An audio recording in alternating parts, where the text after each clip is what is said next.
우리에게 주시는 하나님의 말씀을 함께 살펴보도록 하겠습니다. 이 시간 우리에게 주시는 하나님의 말씀은 다니엘서 11장 29절에서부터 30절까지입니다. 자, 다니엘서 11장 29절에서부터 30절입니다. 다 함께 한 목소리로 봉독하시겠습니다. 작정된 기한에 그가 다시 나와서 남방에 이를 것이나 이번이 그 전번만 못하리니 이는 기띔의 배들이 이르러 그를 칠 것임이라. 그가 낙심하고 돌아가면서 맺은 거룩한 언약에 분노하였고 자기 땅에 돌아가서 맺은 거룩한 언약을 배반하는 자들을 살필 것이며. 아멘. 이 말씀은 살아계신 하나님의 말씀입니다. 보통 목회자분들이 성경 말씀의 본문을 선택하는 방법이 두 개 정도로 있다라고 저는 봅니다. 첫 번째는 뭐냐면 설교의 내용을 요약한 성경 구절을 본문으로 선택을 하죠. 근데 이제 다른 방법은 뭐냐면 설교의 도입에 해당되는 부분을 성경 본문으로 선택을 하곤 합니다. 저는 주로 설교의 도입 부분을 성경 본문으로 선택하는 경우가 많습니다. 근데 오늘도 그러한 차원에서 설교의 도입 부분을 성경 본문으로 선택을 했는데 오늘은 더더욱 이 도입을 잘 봐야 되는 부분이 있습니다. 이 본문에 보면 그냥 지나가면 이게 무슨 소리인지 이해하기가 쉽지 않습니다. 첫 번째 29절 보면 자 보세요. 작정된 기한에, 이 작정된 기한이라는 것은 하나님이 정한 때라는 거예요. 그가 다시 나와서 남방에 이를 것이나 이번이 그 전번만 못하리니. 여기서 그가 누구예요? 이게 물음표고 남방은 알겠어요. 이 분위기상 이집트를 이야기하는 거니까. 30절 이는 기띔의 배들이 이르러 그를 칠 것임이라. 갑자기 기띔의 배들이 나와요. 그는 누구겠어요? 29절에 있는 그지. 낙심하고 돌아가면서 맺은 거룩한 언약. 이 거룩한 언약이 뭐냐? 분노하였고 자기 땅에 돌아가서 맺은 거룩한 언약을 배반하는 자들을, 또 거룩한 언약을 배반한 자들을 살핀대요. 그래서 이 두 절만 보고는 이게 무슨 소리인지 도통 이해하기가 쉽지 않습니다. 이게 솔직한 얘기입니다. 근데 이 성경을 한 절 한 절 살펴보면 이 안에는 다니엘에게 이야기를 하신 그 당시 상황의 정황이 있습니다. 하나하나 찝어서 보면 29절에 작정된 기한에 그가, 이거는 누구냐면 안티오쿠스 4세라는 에피파네스라는 제가 붙인 겁니다. 적그리스도 상징이라는 건 저만의 이론은 아니고요. 적그리스도의 상징의 일기인 안티오쿠스 에피파네스를 얘기를 한 겁니다. 이 사람이 남쪽을 치려고 했으나 그 전에 있었던 전쟁만큼 못하고, 그 이유가 30절에 보면 기띔의 배들이 이르렀대요. 이 기띔이 어디냐? 로마입니다. 기띔이 원문에 기띔이 원래 기띔이 어디냐면은 이게 그 로마에 있는 섬의 이름이거든요. 갑자기 일부 때는 이야기를 했었는데 생각이 안 나는데 키프로스 섬이 로마의 소속인데 그게 번역될 때 기띔입니다. 그러니까는 한 왕이 남쪽을 치려고 하는데 로마가 왔어요. 그래서 낙심하고 돌아가면서 거룩한 언약을 맺은 이스라엘 백성을 소위 화풀이를 삼고 돌아가면서 이스라엘 백성들을 배반한 사람들을 챙긴다라는 거예요. 이거를 이렇게 들어도 또 이해가 잘 안 돼. 그래서 지도를 놓고 한번 보여드리겠습니다. 지도 부탁드립니다. 셀루코스 왕조인데요. 정황은 이렇습니다. 이 셀루코스 왕조의 왕이 있습니다. 안티오쿠스 4세라는 사람인데 이 사람이 아주 중요한 사람입니다. 시대는 언제냐? 예수님이 오시기 168년 전입니다. 이 안티오쿠스 4세가 이 프톨레미 왕조 남쪽에 있는 이집트를 정벌하고 싶어 합니다. 그동안에 수차례 국지전이 있었습니다. 얘네 둘이 티격태격 싸운 게 150년입니다. 그래서 오랫동안 싸웠죠. 그래서 이 왕조에 있는 안티오쿠스 4세라는 사람이 힘이 있어서 이 프톨레미 왕조를 치러 갔어요. 치러 갔는데 아까 얘기를 했잖아요.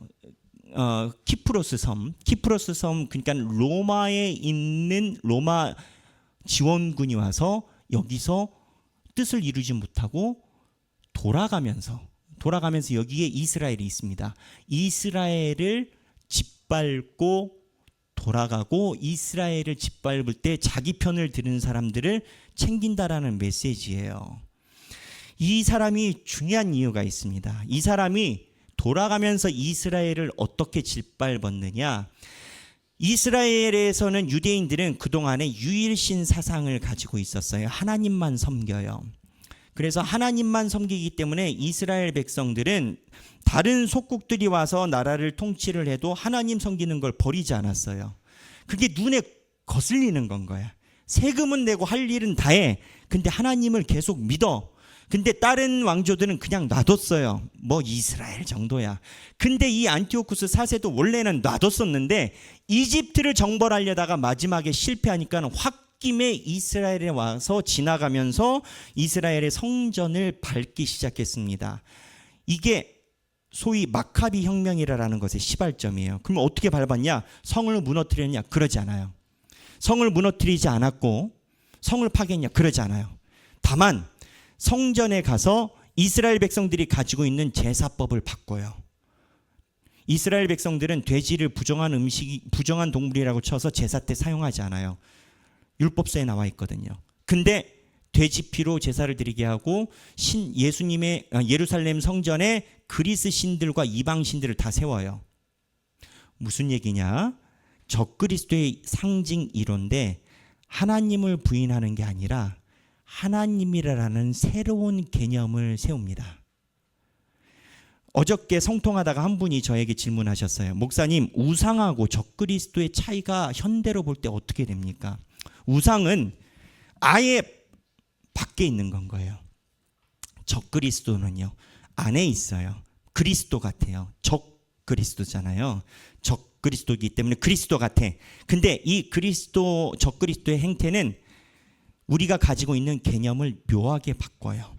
그래서 다니엘서에 보면 이 적그리스도의 상징이 때와 절기를 바꾼다라는 거예요. 제가 2000년에 배낭여행한 경험이 있습니다. 그때 유로가 통화가 돼가지고 배낭여행을 했는데 프랑스를 지나갈 때 프랑스인들이 저랑 형님 둘이서 갔는데 배낭여행 한 달 동안 고생해서 갔거든요. 정말 일불 버거 먹고 고생해서 갔는데 여러분 그렇게 가지 마세요. 갔다 와서 1년 동안 말을 안 했어요. 둘이 가면 엄청 싸워요. 신혼여행으로 배낭여행 간다면 저는 한사코 말립니다. 네, 그래서 어쨌든 배낭여행 가가지고 고생을 했는데 그때 프랑스 갔는데 프랑스 사람들이 원래 영어 못해요. 그리고 자기네들이 영어 쓰는 것을 아주 구차하게 생각해요. 프랑스 사람들은 자기네가 세계 최고거든요. 안 되는 영어로 떠듬떠듬하면서 얘기를 하는 게 뭐냐? 너희 어디서 왔냐? 우리 신학생이다. 목회자 후보생이다. 그랬어요. 같이 간 형님이랑 저랑 그랬으니까. 그랬더니 하는 소리가 나도 교회다 예수를 믿는다 그러는 거예요. 그러면서 하는 소리가 교회는 안 나간다. 근데 난 예수를 믿는다는 거예요. 뭐지? 그러면서 자기는 영생을 확신한다. 뭐 이런 얘기를 하는 거예요. 교회는 안 나간다. 뭐해? 근데 이제 제가 하고 싶은 얘기는 그건 거예요. 이 적그리스도의 상징이 안티오쿠스 1세인데 안티오쿠스 1세가 성전을 무너뜨리지 않아요. 성전을 없다 하지 않아요. 성전에서 신앙의 형태를 바꿔요. 그래서 우상과 적그리스도의 경계는 뭐냐면 우상은 대놓고 다른 신인데 적그리스도는 유사신이에요. 어떤 것과 하나님과 유사한 것. 그래서 현대인들이 이 상징에 많이 노출되어 있다라고 요한계시록을 연구하는 신학자들은 다 얘기를 해요. 왜? 현대인들이 다 본인들 생각에서는 구원받는데 근데 하는 행동을 보면 예수 안 믿는 사람이랑 똑같은 건 거야. 근데 이러한 작업을 안티오쿠스 4세가 돌아가면서 이 성전의 제사법을 바꾸는 것을 시도를 해요. 그러니까 이스라엘 백성이 어떻게 하겠어요? 근데 이 지도에서 보는 것처럼 이스라엘 백성들은 이 셀루쿠스 왕조에 의해서 통치를 받은 지 오래됐어요. 나라를 잃은 지 이미 이때 분기점으로 봤을 때 400년 정도가 흘렀어요. 나라에 국권이 없어. 그때 한 집안이 일어납니다. 마카비 집안이 일어나서 몇 명 안 돼요. 기록에 보면 한 50명? 60명 정도가 일어나서 목숨 걸고 성전에서 죽은 거예요. 어디 하나님의 예배 방식을 피를 흘렸어요. 그리고 순교를 당하고 그거를 본 이스라엘 백성들이 하나 둘씩 붙기 시작해서 항거를 합니다. 결론 어떻게 됐냐? 이스라엘이 이겨요. 독립이 됐냐? 이거 어떻게 하겠어요? 독립 못하지. 독립은 아닌데 예배에 대한 자치권을 획득을 해요. 그래서 이때 마카비 혁명이라는 게 예수님 오시기 168년 전에 있었는데 이 혁명이 중요한 이유가 있어요. 이 혁명 이후로 이때 헌신한 목숨을 던진 사람들의 후예의 계파가 있습니다. 그 계파가 첫 번째는 사두개인, 두 번째는 바리새파, 세 번째는 열심당원입니다. 특히 바리새파 같은 경우는 이 운동을 주도했었던, 그 다음에 사두개파도 마찬가지고 핵심 인원이고 하시딤이라고 표현되는 소위 순교자들의 그룹이었어요. 그러니까 예수님이 오셨을 때 바리새파와 사두개파와 이러한 열심당원들이 민중의 지지를 많이 받고 있었던 건 당연한 건 거예요. 목숨을 던져 하나님의 성전을 지켰으니까. 자, 바리새파로 유명한 사람이 누구예요? 성경에 보면 요한복음의 3장에 등장한 니고데모, 바리새파. 또 바리새파로 아주 유명한 분이 있죠. 누구? 바울. 그 다음에 열심당원으로 유명한 사람이 있어요. 누구? 베드로. 칼 가지고 예수님을 잡으러 올 때 귀를 잘라버리잖아요. 열심당원은 자결단입니다. 자결단. 하나님의 이름을 모욕하는 이방과 친성향의 소위 배반자들을 자결시키는 게, 이 열심당원들은 이게 왜 중요하냐? 의인들이 많아지고 변절된 자들의 숫자를 죽임이 하나님 나라를 빨리 온다라는 신앙을 갖고 있어요. 그러니까는 예수님이 잡혀갈 때 겟세마네 동산에서 베드로가 칼이 있어서 귀를 뺐던 건 예수님이 잡혀갈 줄 알고 칼을 갖고 있었던 게 아니라 열심당원은 언제나 칼을 가지고 있어요. 그러니까 베드로, 그 다음에 사두개파는 누구예요? 예수님과 성전에서 싸운 사람들, 제사장 계파잖아요. 그러니까 이 세 계파가 168년 전에는 이 마카비 전쟁에서 목숨을 초계와 같이 버린 그 집안의 자손들이에요. 근데 이 마카비 혁명이 일어났거든요. 성경에 굉장히 중요한 혁명이거든요. 이때 변질되는 신앙에 대한 순수성을 유대인들이 지켰다라는 게 큰 걸 가지고 있고, 이 절기를 수전절이라고 얘기를 해요. 이 수전절을 예수님이 오셨을 때 똑같은 수전절에 한 190년 정도 지나서 성전에서 설교를 하십니다. 성전에서 설교를 하실 때 뭐라고 얘기를 하시냐면 내 양은 내 목소리를 듣는다는 거예요. 근데 예수님이 이 얘기를 왜 했느냐? 160년이 지나면서 그 조상들의 자손들이 변절이 된 거예요. 오히려 안티오쿠스 4세처럼 하나님을 섬기는 것에 대한 껍질, 거칠의 의식, 신앙은 하나도 없고 외식만 있는 예수님의 말씀대로 외형만 있고 껍데기만 있고 전통만 있고 자랑만 있고 소위 모태신앙이라는 짬밥만 가지고 있는 변질이 일어난 거예요. 그래서 예수님이 성전에 가가지고 본인의 말씀을 새로 전파하시면서 사람들이 싫어하죠. 그러니까 내 양은 내 목소리를 듣는다. 내가 하는 운동은 마카비, 너희들의 조상들이 했었던 것처럼 성전을 성전되게, 신앙을 신앙되게 지키는 그러한 운동이다라는 걸 예수님이 상징을 갖고 있어요. 이게 이 168년 전 마카비 혁명 때 일어난 흐름이에요. 이 흐름을 알아야 왜 예수님과 사두개인이 충돌했는지 알아요. 근데 이 혁명에서 우리가 봐야 되는 부분이 있어요. 로마가 지금 아까 셀루코스 보여주세요. 로마가, 자 보세요. 로마가 지원을 와가지고 이 프톨레미 왕조를 쳤어요. 아니 도와줬어요. 도와주고 이 셀루코스 왕조가 치다가 로마가 붙어가지고 퇴각했어요. 역사적으로 보면 칼싸움 한 번을 안 합니다. 칼싸움을 한 번 안 하고 로마가 바로 퇴각을 합니다.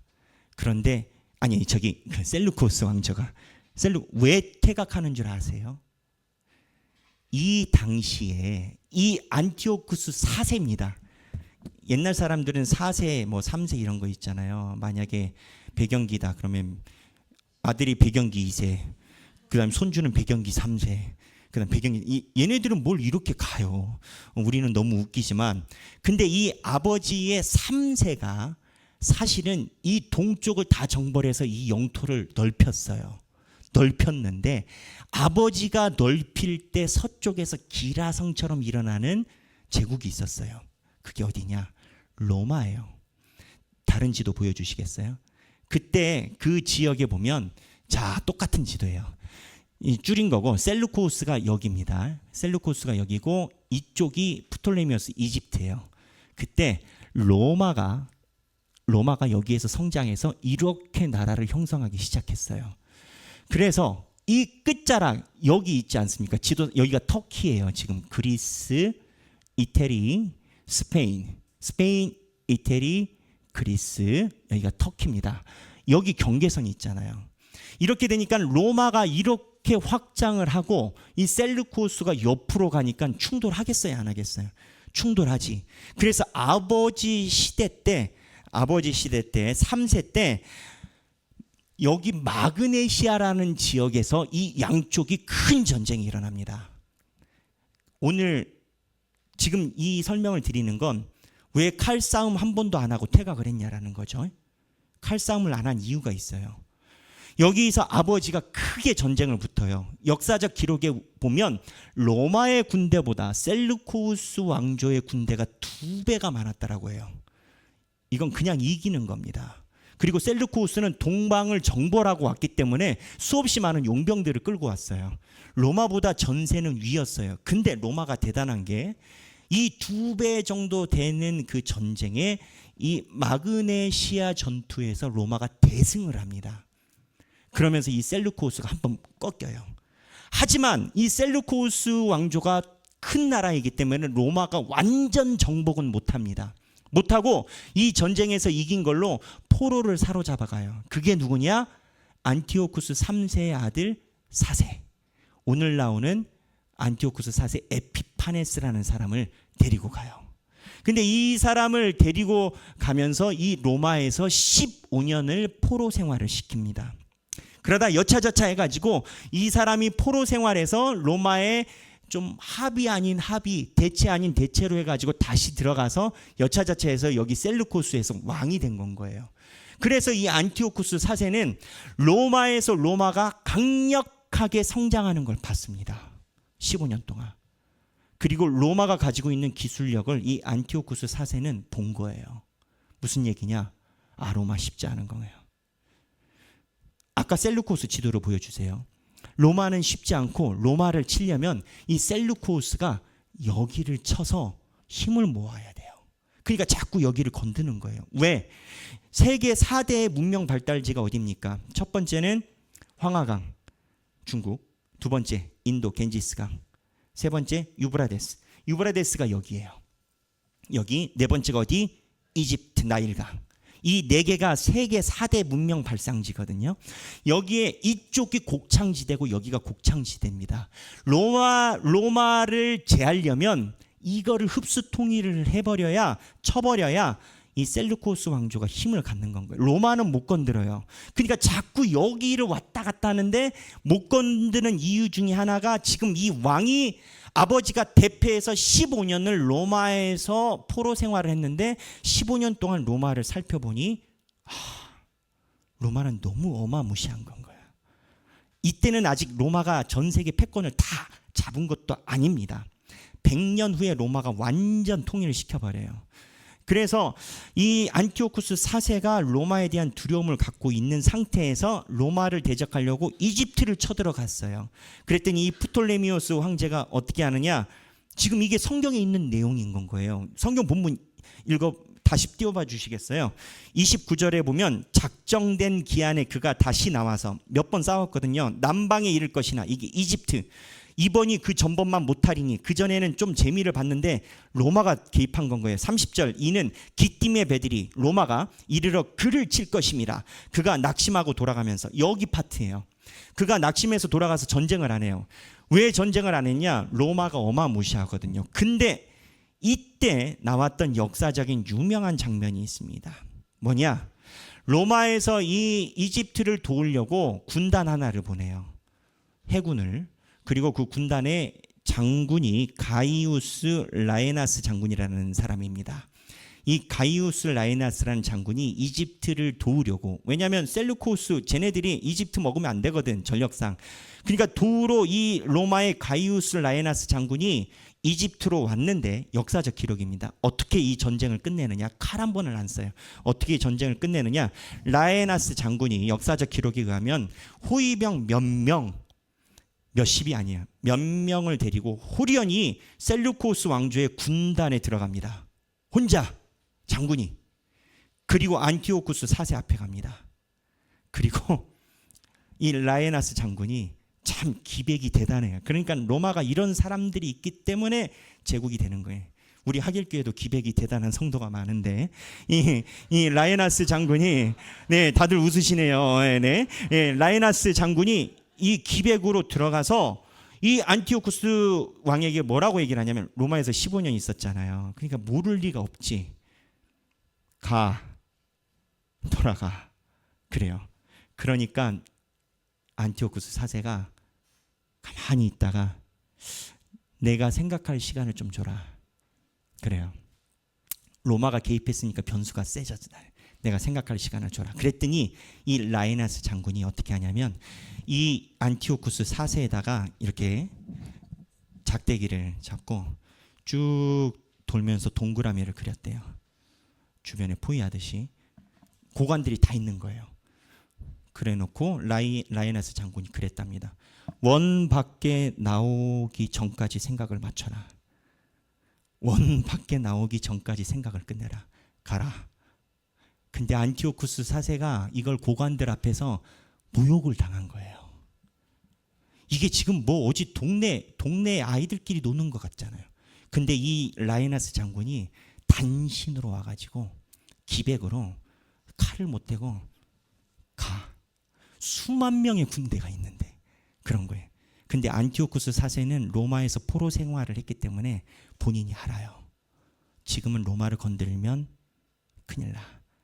그래서 분을 내면서, 앞에선 분을 못 내고 군대를 퇴각시킵니다. 이게 그 전쟁이에요. 그러면서 분이 나가지고 퇴각하면서 이스라엘이 그렇게 발바된 거예요. 근데 이 모습, 이 장면을 신약 성경에서 바울이 묘사합니다. 여러분, 이 안티오쿠스 4세가 왜 퇴각했습니까? 이 라에나스 장군이 무섭다기보다는 라에나스 장군 뒤에 있는 로마가 겁이 나는 거거든요. 근데 이 라에나스 장군이 그 기백이 있거든요. 이걸 바울이 어떠한 장면으로 묘사해서 사용하냐면, 하나님 나라의 대사들이라는 표현으로 사용해요. 무슨 얘기냐? 바울이 에베소서와 고린도서에서 이야기를 할 때 신앙인들이 세상에서 어떻게 살아갈 거냐라는 거예요. 너희가 비록 착고의 쇠사슬에 매이고 손가락질 받고 순교를 하고 할지 모르겠지만 너희 뒤에는 하나님 나라가 있고 이 라에나스 장군처럼 기백을 가지고 살아라. 이게 이제 바울의 주문이었거든요. 이 본문을 보겠습니다. 에베소서 6장 20절인데, 이 일을 위하여 내가 쇠사슬에 매인 사신이 된 것은, 노예나 범죄자라고 표현하지 않아요. 포로자라고 표현하지 않아요. 사신이에요. 이게 고린도서에 보면 더 분명하게 나타납니다. 고린도후서 5장 20절인데요. 그러므로 우리가 그리스도를 대신하여, 예수를 대신하여 사신이 돼요. 이 성경의 배경이 바로 이 장면입니다. 여러분, 다니엘서는 우리에게 보여주는 게 명확합니다. 다니엘은 수백 년 동안의 변천사를 하나님이 미리 보여주십니다. 나라가 멸망할 때 586년 그 이전부터 다니엘에게 환상을 보여주십니다. 그 이유가 뭘까요? 하나님이 이렇게 얘기를 하시는 거예요. 내 자녀들아, 너희들이 때가 있고 기다려야 하니 세상 속에서 힘없이 살아갈 거다.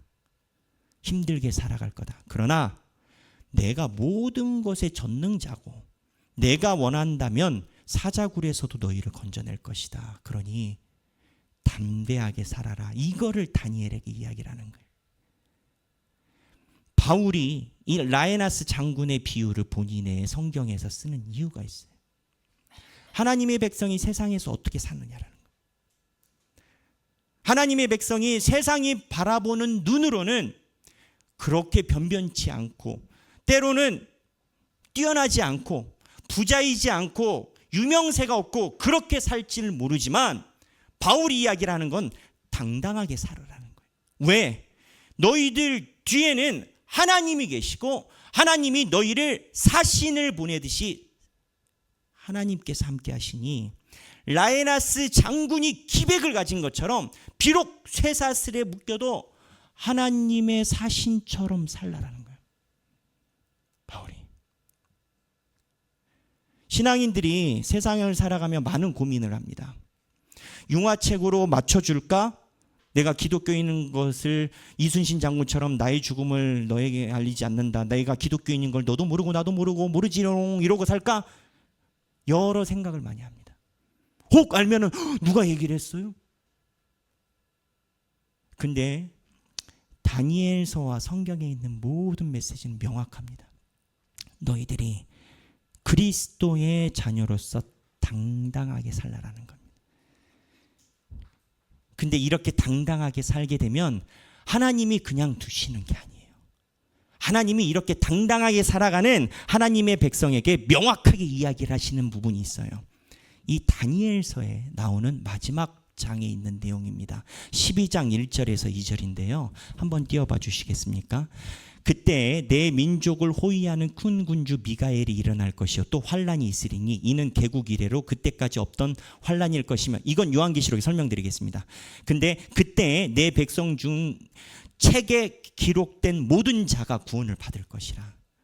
하나님의 사신으로서 당당하게 살아가는 자는 책에 기록된 자로 살아간다는 거예요. 그런데 12장 2절에 보겠습니다. 다 함께 읽겠습니다.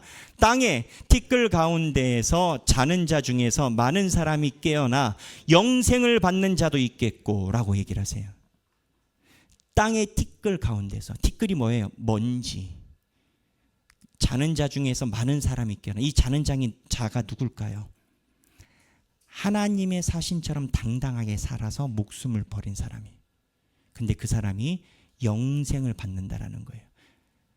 구약 성경은요, 영생 얘기를 안 합니다. 시편과 한 개 더 정도 되는 말씀에서 하나님에 대한 상징으로 영생을 얘기를 하는데 구약 성경은 영생이 영원한 생명이잖아요. 안 죽는다라는 거잖아요. 안 죽는 존재는 신이거든요. 그러니까 구약에서는 이 영생에 대해서 언급하지 않아요. 근데 유일하게 하나님의 메시지로 영생이 등장하는 성경이 여기입니다. 다니엘 12장입니다. 하나님이 이스라엘 백성들이 포로로 잡혀가요. 그 전에 없었던 고통 속에 들어갈 거예요. 나라가 없어요. 족이 없어요. 예배드리기도 힘들어요. 눈치 보고 살아야 돼요. 그러나 하나님이 얘기를 하시길 하나님의 대사들처럼 당당하게 살아가라는 거예요. 왜? 그러면 내가 살아있고 너희가 당당하게 살아가면 그렇게 살아가는 자에겐 내가 영원한 생명을 분명히 준다라는 거예요. 이 땅에서 당당하게 살아간 자가 영원한 생명을 받아요. 문장의 구조가 그래요. 이 땅에서 당당하게 살아가지 못하면, 구절 띄워봐 주세요. 이 땅에서 당당하게 살아가지 못하면 영원히 부끄러움을 당할 자가 된다는. 영원히 부끄러움을 당할 자는 예수 그리스도에 의하면 영벌이라고 얘기를 합니다. 이 땅에서 내가 신앙인으로서 어떻게 살아가느냐가 영원한 생명과 연계점이 있다라는. 구약에는 영생이, 우리가 영생을 받는다는 건 이 다니엘서에만 등장합니다. 어쩌면 이거는 우리가 이미 구원을 받고 부차적으로 따라오는 것이 아니라 성경 구조에 의하면 구원받는 자들이 가지고 있는 특징이고 거꾸로 구원받을 자가 이 특징이 없으면 아닌 겁니다. 그럼 어떻게 당당해질까요? 로마의 힘을 아는 자가 당당한 겁니다. 하나님을 아는 자가 당당한 겁니다. 하나님을 만난 자가 당당하게 살 수 있는 겁니다. 왜? 안티오쿠스 4세처럼 역설적으로 봤으니까. 하나님이 정말 전능자요 이 땅의 조성자인 것을 봤으니까. 내가 눈물 흘리고 하나님께 허리띠를 동여매어 기도할 때 남들은 우연이라고 얘기를 하지만 하나님이 분명히 그거를 바꿔서 나에게 역사하시는 것을 봤으니까. 사랑하는 우리 하길교회 성도 여러분, 우리 모두는 이 땅에 당당하게 하늘나라의 대사들처럼 하나님이 보낸 외교관처럼 이 땅을 살아야 될 것입니다. 그것이 옵션이 아닙니다. 다니엘서나 하나님의 말씀에 의하면 그렇게 살아간 자가 영원한 생명을 누리게 됩니다. 사랑하는 모든 하길교회 성도 여러분, 여기 계신 모든 분들이 세상을 향해 하나님의 대사로서 한 손에는 성경을 들고 한 손에는 당당한 사신의 신분을 들고 세상 속에서 살아가시길 주님의 이름으로 축원합니다. 함께 찬양하시겠습니다.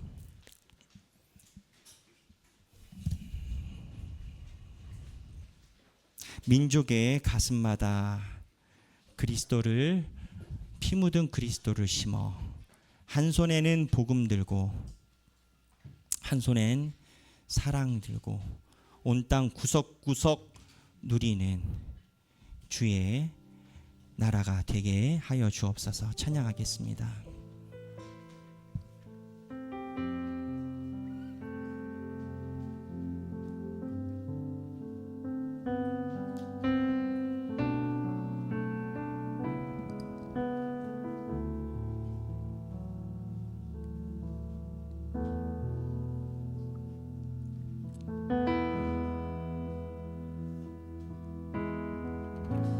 민족의 가슴마다 피 묻은 그리스도를 심어 이 땅에 부르고 부른 그리스도에게 저리 오게 하소서. 오게 하소서.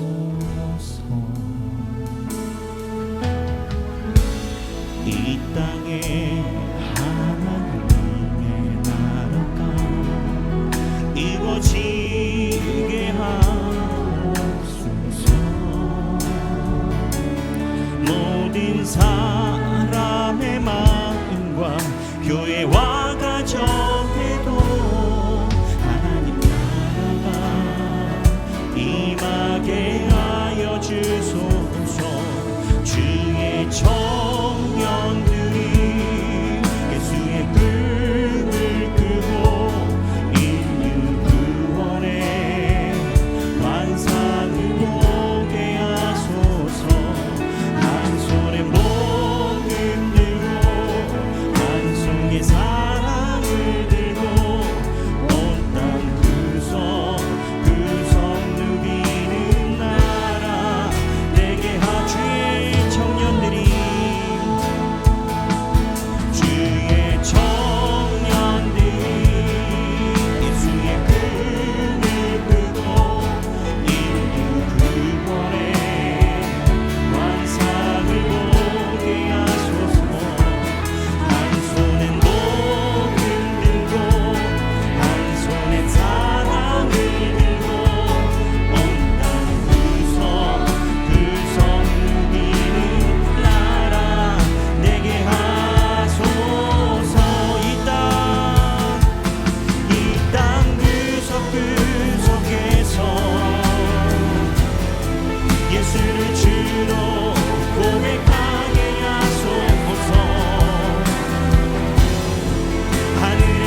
기도하겠습니다.